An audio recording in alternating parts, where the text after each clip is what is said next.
Hello, beautiful beings. Welcome back to Moon Medicine Yoga with me, Allison. And today we're talking about the summer solstice, known by many other names like Litha. And in this video, we'll explore 5 things to know about the summer solstice. Well, really, it's 4 things to know about the summer solstice, plus a little bonus section. Either way, if you're interested in solstice history, mythology, spirituality, and traditions, then you're in the right place. Stick around until after the video for some solstice affirmations to inspire your yoga, meditation, and ceremonial practices for this sacred time of year. Before we get started, please like the video, and if you haven't yet, subscribe for more informational videos like this, as well as yoga aligned with the moon and the seasons. So let's get started.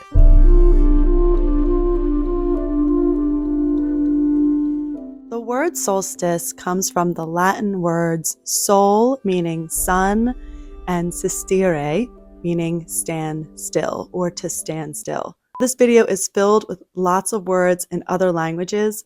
I did my very best to research pronunciation, but if I do mispronounce anything, just let me know and educate all of us in the comments below. These Latin words refer to the fact that during the solstice, the sun appears to stand still in the sky before reversing direction and the days start to shorten.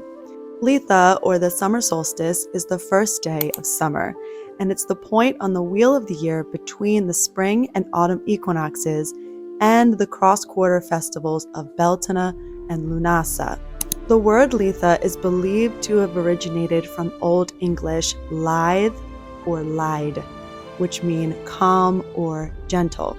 These words were likely associated with the summer solstice because it's a time when the days are long, the weather is warm, and the crops are growing. This would have been a time of relative calm and abundance, as people worked hard in the fields throughout the spring and could now start to enjoy the fruits of their labor. Additionally, the solstice marks a transition point in the year when the sun begins its gradual descent into darkness. So it may have been seen as a time of gentle or subtle change as well. Over time, the word lithe or lide evolved into Litha, which is now used to refer specifically to the celebration of the summer solstice. Just how long have we been celebrating the summer solstice? The summer solstice has been a cause for celebration for thousands of years. One of the most famous examples of ancient solstice observance is Stonehenge, located in the United Kingdom. This mysterious stone circle has captivated our imaginations for centuries because the large stones, or sarsen, are precisely arranged to frame 2 particular events in the year: the sunset at winter solstice and the sunrise at summer solstice. Stonehenge is thought to have been constructed around 3000 BCE, making it over 5,000 years old. Its precise purpose remains a subject of debate, but one thing is certain, that the monument's builders possessed a deep understanding of celestial alignments. The movement of the sun, the stars, and the seasons were likely of great importance to this civilization. The dolmen of Guadalperal, aka the Spanish Stonehenge, is a prehistoric stone circle that recently emerged due to drought conditions and plummeting water levels throughout Spain and Europe. Experts are still studying this circle and its possible purposes, but the dozens of megalithic stones are believed to date back to 5000 BCE, making it 2,000 years older than Stonehenge. Also in Spain, archaeologists have recently discovered a 5,400-year-old megalithic tomb in the country's southern region. The tomb was designed to funnel light from the rising midsummer sun into a chamber deep within. The bedrock at the site is tilted away from the position of the sunrise on the solstice at midsummer, so the builders deliberately constructed a cavity to admit its light. The Mayans constructed many of their cities, like Tulum, Chichen Itza, and Uxmal, with the solstices and equinoxes in mind. Several Mayan observatories and temples were positioned specifically to observe the movements of the sun. For example, the main pyramid at Chichen Itza, known as the Temple of Kukulkan, is constructed in such a way that the summer solstice sun casts perfect shadows on the south and west sides, so that it looks to be split in two. In present-day New Mexico, the ancestral Puebloan people, who were expert sky watchers, carved spiral designs into rock to track the seasons and record the passage of time. One remarkable example of their celestial wisdom can be found at Chaco Canyon, known as the Sun Dagger.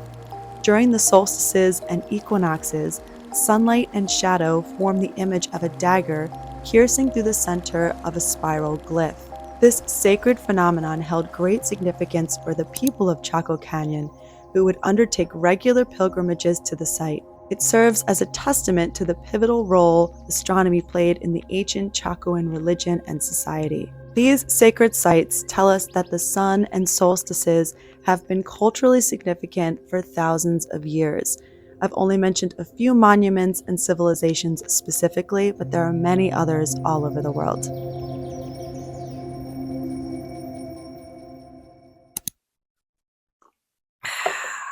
Because the sun and the rhythms of nature were integral to life and survival throughout history, there are a lot of myths and stories related to the summer solstice, and many of them share common themes. Just to name a few, the solstice is a time to contemplate light versus darkness and the balance of forces in nature. Death and rebirth, or the natural cycles of life and death, honoring the sun. The summer solstice is the longest day of the year and marks the peak of the sun's power. The sun is a source of light and life, and it is seen as a deity or symbol of divine power and sacred masculinity. And lastly, community and celebration. The summer solstice is often celebrated as a time of community and connection, when people come together to share in rituals, feasts, and other festivities. One example myth is the story of Litha, when the battle between light and dark takes place. In this battle, the Oak King, the personification of light and summer, and the Holly King, the personification of darkness and winter, fight for control. During the summer solstice, the Oak King and the Holly King engage in a mythical battle representing the transition of power from one to the other. The Oak King fights valiantly, but ultimately succumbs to the strength of the Holly King.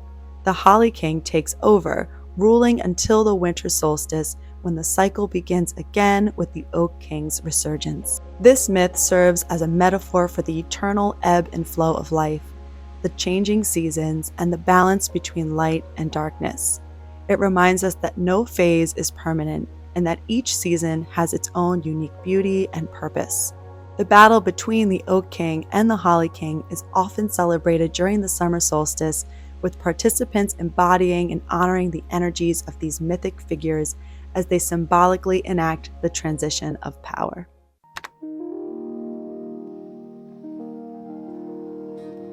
Summer solstice traditions from around the world often involve fire, dancing, ritual observing, gathering, feasting, and periods of reflection.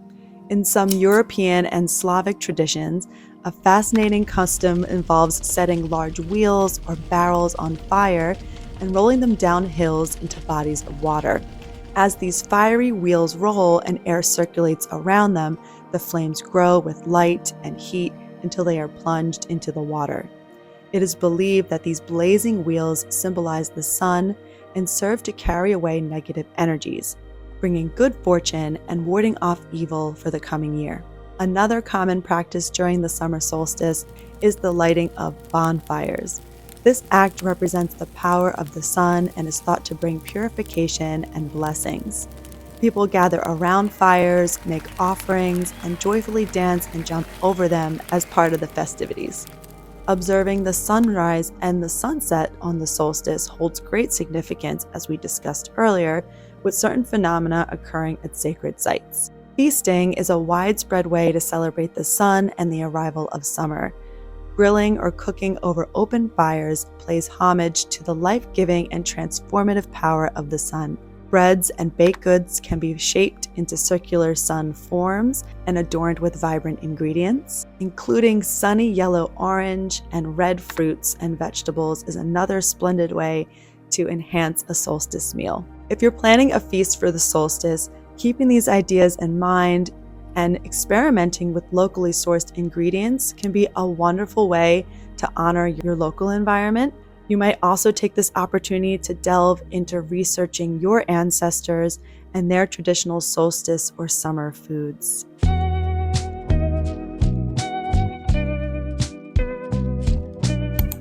And that is it for today. I hope you enjoyed this journey exploring the history, myths, spirituality, and traditions of the summer solstice or Litha.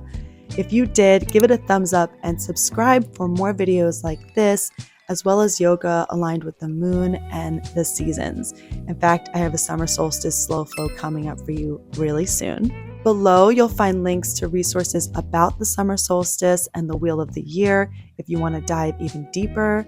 There are really great books about pagan philosophy, festivals, and the revival of ancient ways, which I think many of you will find interesting. Stick around for a few summer solstice or Litha affirmations coming up next.